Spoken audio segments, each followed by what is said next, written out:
While basketball is obviously a team sport and every title is won through a team effort, some superstars had a much tougher job than others and exceeded their own expectations.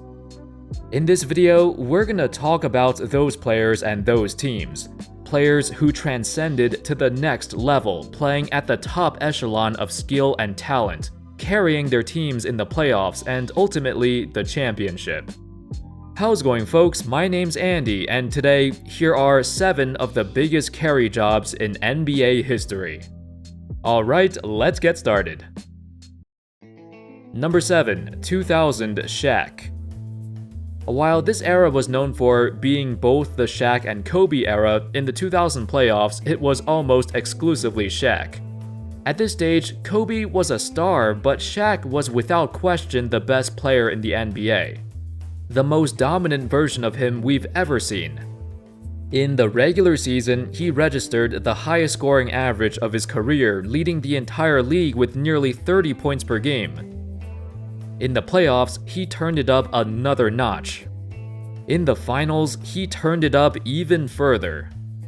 In arguably the most dominant finals performance of all time, Shaq averaged 38 points and 17 rebounds on 61% from the field. He did all of this while the rest of his team struggled immensely, especially Kobe, who had the worst final series of his career. To put this into perspective, Shaq averaged more points per game than the next 3 Lakers combined. That's freaking crazy. It was solely because of Shaq that the Lakers captured their first title since the Magic Johnson era.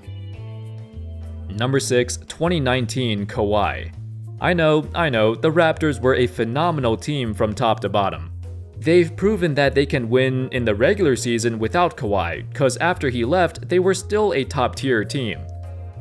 However, we can't deny that Kawhi's 2019 playoff run was absolutely insane. His box plus-minus was at plus 10.1, ridiculous. He averaged over 30 points per game throughout the entire playoff run. He took the highest volume of shots on the team, but also had the highest efficiency, plus plenty of memorable moments, a crazy game-winning shot, and brought the Raptors their first championship in franchise history. It's a bit hard to say that Kawhi carried them since he did sit out over 20 games of the regular season, with that whole load management thing, but in the playoffs, that rest was worth it, and he dominated.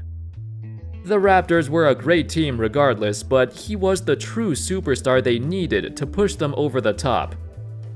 DeMar was not cutting it. If he was there instead of Kawhi, they'd probably lose to Philly in the second round. Number 5. 1993 Michael Jordan. There's a lot of years that I could have chosen for MJ, however, I believe in 1993 this was absolutely his best run ever. Because not only did he have his best finals, but also because the rest of his team was sorely lacking, at least compared to other years. In 19 playoff games, Jordan scored at least 40 points in 6 of them. 2 of those times, he scored over 50 points. In the finals against the Suns, he scored 55 points in Game 4. That 55 points was the second highest mark out of any other finals game in history, only behind Elgin Baylor's 61. The Chicago Bulls and the Phoenix Suns were on a collision course. All the talk was about Air Jordan versus the round mound of rebound. This was a heavily anticipated matchup, and everyone believed it would be super close. Charles Barkley was named the NBA's most valuable player, while the Bulls saw their struggles throughout the regular season. They won 57 games, which was good, but it was the lowest number of that Bulls era. Whispers and rumors were all over the news. Can the Bulls really do it again? It was Barkley's time to shine. Unfortunately for him, Jordan heard all that noise and it got him fired up even more. By the time the series started, it was quite obvious Jordan was still, by far, the best player in the league. In the documentary The Last Dance, Jordan talked about going against Dan Marley, the supposed best defender on the Suns, who took on the task of guarding him. I knew that Jerry Krause loved Dan Marley, and just because Krause liked him was enough for me.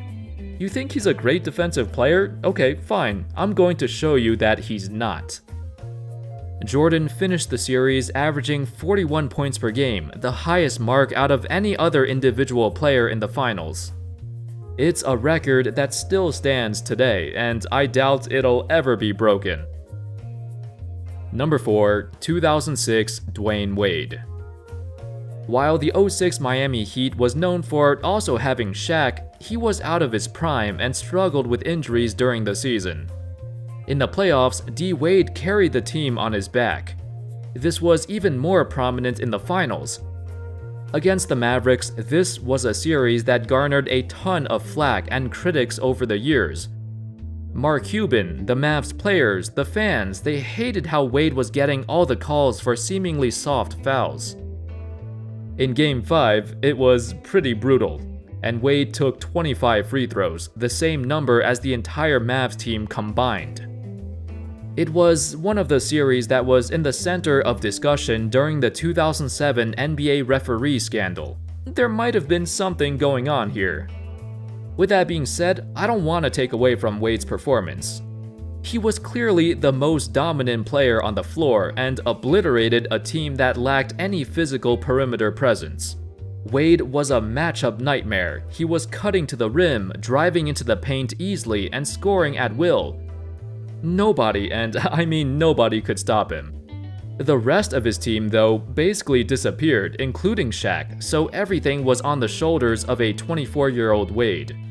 Of course, he delivered. Number 3, 2003 Tim Duncan. When you think of the San Antonio Spurs, you think of a total team effort. A beautiful oiled machine that relentlessly destroys teams with ball movement, passing, shooting, and sheer perfection. But in 2003, it wasn't like that. Their style of play was quite ugly, like most other teams during that era.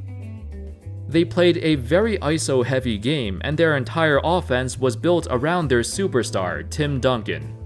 This was when David Robinson was in his final season, and no longer the same star he once was. It was also before Tony Parker and Manu Ginobili became stars. So Duncan was all alone. Yet, as always, he delivered. It was the most apparent in the finals, where he averaged 24 points and 17 rebounds. In the series-clinching Game 6, he nearly recorded a quadruple-double. Some would say he actually did get a quadruple-double, but the scorekeepers accidentally missed 2 of his blocks. This whole season was very special for him because everyone knew this was David Robinson's last year. Over the last few years, they've been losing to the Lakers, and he was sick of it. He wanted to win this one for David. After claiming the title, Robinson spoke highly of Duncan, stating, "We just always expect a great game from him, and he just delivered time and time again. He carried us through almost every time. We just had to provide the help for him." Number 2, 2011 Dirk Nowitzki. We're all aware of this incredible run. Before 2011, Dirk was not seen in the same light we see him as today. He was known as somebody who couldn't put it all together, someone who struggled in the spotlight and choked under pressure when it mattered the most. That was his reputation after losing in 2006, and it stuck with him for a long time. Fortunately, everything changed. Throughout the 2010-11 season, we've heard speculation of which teams were considered contenders and which were not. We heard about the Lakers, hoping to three-peat again. We heard about the Heat, who just formed their infamous Big Three. We heard about other teams like the Celtics. But when it came to the Mavs, it was like, well, they're a solid team, but they'll probably underachieve in the playoffs as usual. The critics were plenty. That's why when Dirk carried them through the playoffs, it was so special for him to win the title, especially because the Heat were despised during that time. Dirk's championship was probably the most satisfying championship in history. It's worth mentioning that he was the only All-Star on the team that year. While he did have teammates who were all-stars in the past, in the 2010-11 season, Dirk was the only one on his team. And finally, at number 1, 1995 Hakeem Olajuwon.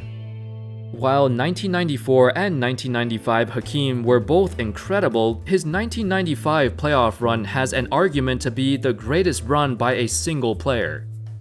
Coming into the postseason as the 6th seed, the Rockets had consistency issues throughout the year. A mid-season trade to acquire Drexler was seen as a good move, but a desperate move, to try and give the team a spark. Some teammates, like Vernon Maxwell, did not like Drexler taking his minutes away either, to the point where he left the team completely. The drama was all over the headlines. For a team that was the defending champs, they looked like a hot mess. Regardless, as usual, Hakeem ignored all the noise and took it into his own hands. In 22 playoff games, he averaged 33 points, over 10 rebounds, 4 assists, and 3 blocks a game. More importantly, just look at his competition. In the process, he annihilated David Robinson, the MVP. He outplayed Shaq, the young superstar trying to take his throne. He outplayed Charles Barkley and Karl Malone. Every team the Rockets defeated won at least 57 games in the regular season. So objectively speaking, this was the toughest championship run in history. It was the biggest carry job by any player ever. And that's all, folks. Those were 7 of the biggest carry jobs in NBA history.